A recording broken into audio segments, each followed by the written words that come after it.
Yo, I ain't here for the money, I ain't here for the fame. Though it might be nice to own a jet plane, I'ma do it all for you. Hey, what is up, trainers? With the spring days arriving in the northern hemisphere and the autumn quickly approaching in the southern hemisphere, Niantic decided to drop another great event. The Equinox Event is here, it is live in Pokemon Go, and we're going to cover all of it right here, right now. Let's go. New to the channel, I'm PoGo Joel, and I'm always dropping out content for events, how to maximize on them, what's good and what's new in Pokemon Go, and I'm always here to have fun. My goal is to try to post once a week, but I'll try to do better as time goes on and we get more people. We're on the road to 100 subscribers currently. Thank you all for joining. Alrighty, trainers, the event bonus this time around is increased grass spawns.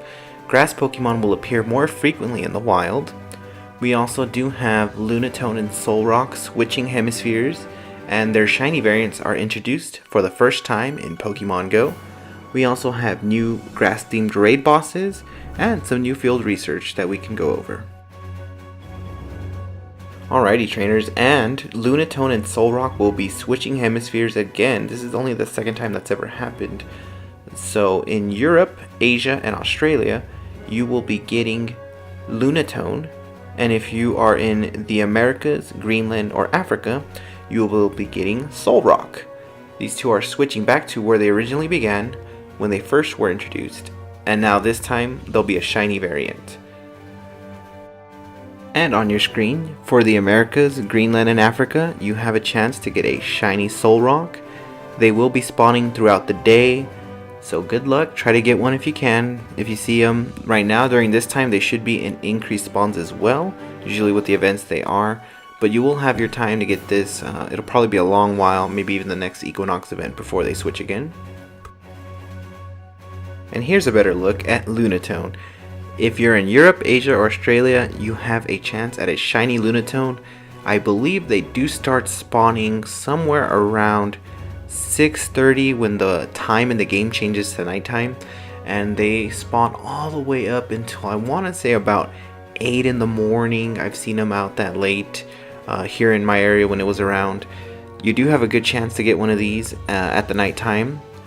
I remember when Lunatone first came out in our region, it was the first time in our hemisphere that it was out. I was out hunting this thing like crazy at night trying to find it. It was super rare. And then one of the events came out where the psychic types were increased. Was it psychic or rock? One of those events, and there was just Lunatones everywhere. I got a bunch, but there was a time where I was straight up out there hunting like crazy at night. People would post them in our local Discord. I was trying to go there to get it, and it would be gone by the time I get there. I was like, man, I'm never gonna get one, and then I ended up getting a bunch. Alrighty, trainers, and there's gonna be new grass type field research that you can complete during the Equinox event.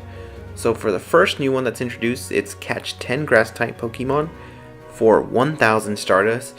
If you're using star pieces while you're out there hunting, there's a chance for 2,000 Stardust. If you are going to do catch 3 Bulbasaur or Chikorita, if that pops up for you, it's going to be a Turtwig. Definitely hang on to those. That's going to be a future Community Day Pokemon for way down the line, but you're definitely going to want one of those. And then there's Evolve 2 Grass type Pokemon for a Tangela. Tangela is a Pokemon that does get an evolution with a Sinnoh. It's going to be a strong Solar Beam user, good for raids, but maybe not the best for PvP yet unless you use it as a closer. And then you have Evolve 5 Grass type Pokemon for a Venusaur. Now, a Venusaur is definitely going to be something that's very useful as far as like collecting Stardust goes. You're definitely going to want to stack those up in your research stack so you can catch a bunch of them later on at the end of the event maybe, or at some point, so you can definitely get that Stardust in there. And maybe even stack it on top of the catch 10 grass type Pokemon, so that way you do have it stacked up and a star piece on, lucky egg if you still need to level up, have those things on, and then bam, you can just claim all of that at once and get massive amounts of Stardust and XP.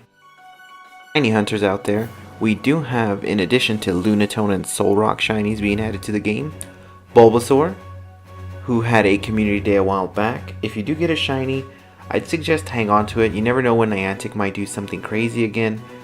For last time around, they did a 1-year Community Day anniversary. So all of the Community Day Pokemon from the first year came back. You were able to find them in the wild and evolve them to get the exclusive Community Day moves on them. Bulbasaur is one of those. So if they do a 2-year one, that might be something you can hang on to. Frenzy Plant is a really great move as far as grass types go. We do have Chikorita, who also had a Community Day this year, so that one most likely will be back for sure if they do a 1-year again, which they will most likely do. And then we have Rosalia, or Rosalia, I know people pronounce that funny, but Rosalia, definitely a good one to evolve to. Roserade is pretty beefy, pretty good as far as the grass types go. It does know Solar Beam, and I do believe they gave it Grass Knot. Yeah, they did give it Grass Knot. I gave it to mine. So very useful in raids. And then we have Sunkern. Sunkern is alright if you evolve it into Sunflora, I believe. You can definitely use that in the Great League. That's probably the best place to use it. And yeah, it has some usability there. Also, another tip that you can start prepping for right now is the next Community Day is going to be Trico.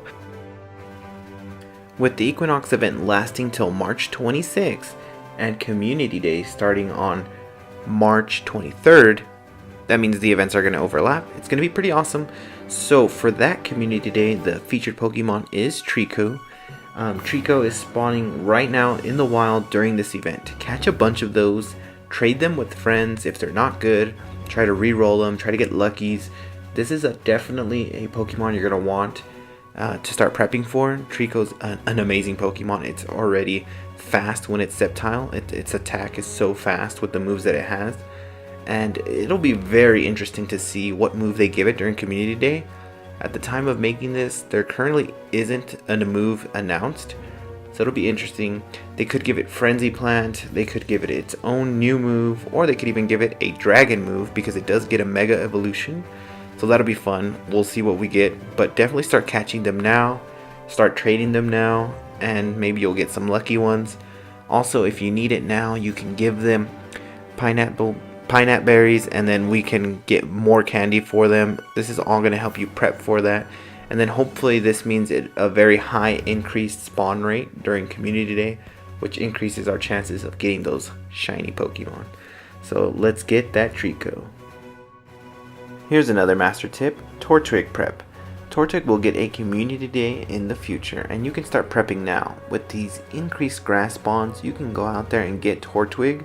Its evolved form, Totera, is going to be a beast for Community Days. You're definitely going to want one of these in the future, and you can start prepping now, going after these increased spawns. You can use your pineapple berries to catch as much as you can, get a lot of candy. If you do that now, you don't have to worry about that too much in the future. Totally up to you. It does get a Mega Evolution, which is pretty awesome, and then any bad ones that you get, you can always trade them, try to get luckies, try to re-roll them, and then once you have really good ones, you save them for the future. Sure, you can evolve some now. The moveset on Totera isn't the best at the moment, but we will see what it gets in the future, and it'll be an awesome addition for all of us to enjoy. Equinox event is also bringing us some new moves. Acid Spray, so it lowers the opponent's defense with a 100% of chance of activation even if they shield. And then we do have Leaf Tornado, which lowers the opponent's attack with a 50% chance of activation. Pokemon that can learn Acid Spray are going to be both Mux, Kanto, and Alolan. Arbok, I feel like they keep trying to make Arbok really good. They give it a new move recently, and it was Dragon Tail, so hopefully we see some good stuff coming from Arbok soon. Quagsire, a really good Pokemon to use in the Tempest Cup, which is currently out, but also for any future PvP. That's going to be an interesting one. I might add that one for mine. I still haven't participated in one of my local Tempest Cups here. And then we do have Victory Bell, which is going to be learning both of the new moves being released. So that's going to be a very interesting one. It does get a higher CP, so should be very interesting in the Great and Ultra League. We do have Quillfish, who was really good in PvP for the Great League. We have Tentacruel, which is definitely going to add a new layer. for PvP in the Great League. Also Octillery, which is going to be another great PvP option for maybe a future cup. And then Swaloot. Swaloot is one that I really enjoyed using in the Great League before the cups were even introduced. It had a really good moveset. It surprisingly charges up fast. It wasn't really used too much in the cup that did include poison types, just because there was better options out there, but this might separate it from some of those options now. And then Leaf Tornado is going to be on Victory Bell and Shiftery. Shiftery is definitely an underdog, underutilized, but it could put in work as a dark type, so this will add another layer on the grass side of things. And then Victory Bell is just going to be a good all-around Pokemon now to use. We'll have to test it out and see where it lands and how it does in PvP, but I'm thinking it's looking pretty good now. And for those of you wondering where these new moves are going to land, Leaf Tornado is going to be a 3-bar charge move. It should be pretty good. I'm liking where it's at. I mean, it's not the strongest move compared to some of the moves Victory Bell already had, but it's still going to be very good, especially with the status effect. And then Acid Spray, it looks like it's going to be a low damage move, but it will definitely have its usability, and it's going to affect the Pokemon really well. So these are going to be 2 new moves we have to play with, and we'll just have to see where we keep going with all of these new moves being released. You raiders out there, there's new grass themed bosses out. In the tier 4s we have Shiftery, which is grass and dark. That should be a fun one to do. Victory Bell, the new moves on there might make it very interesting to see what it'll have, because that one can learn 5 different charge moves, so it'll be interesting to see what we get in raids. But it is grass, it is poison. Fire should be able to take that down pretty easily. I'm not sure how much trainers it looks like it'll need. I'm gonna say 2 safely. Then in the tier 3 we have Breloom making its return. Breloom's an awesome Pokemon, guys. If you don't have one, get one, because in all levels it's going to be great. Whether you max one out with fighting moves, whether you were able to get one with Grass Knot back then during that event time window, definitely get one of these, at least with the fighting moves. It's going to be really great. It does edge out Machamp. They've been showing it a lot of love lately, so shout out to Breloom. If you have one on your team at the Great League, it looks like you should be fine, but right now, so the weakest CP you can get in a raid is 1502, but if you get 2 weak ones, or if you get a weak one and your friend gets a weak one, try to re-roll them, try to get one in that Great League if you haven't done so yet. For our 2-star raids, we do have Triku's Evolution Garvoil in there. This is another way to prep for community days.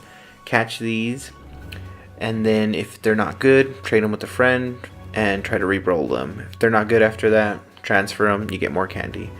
Then we do have Roselia for that shiny chance, which is going to be pretty awesome because you can get Roserade, the evolution, which we have already discussed.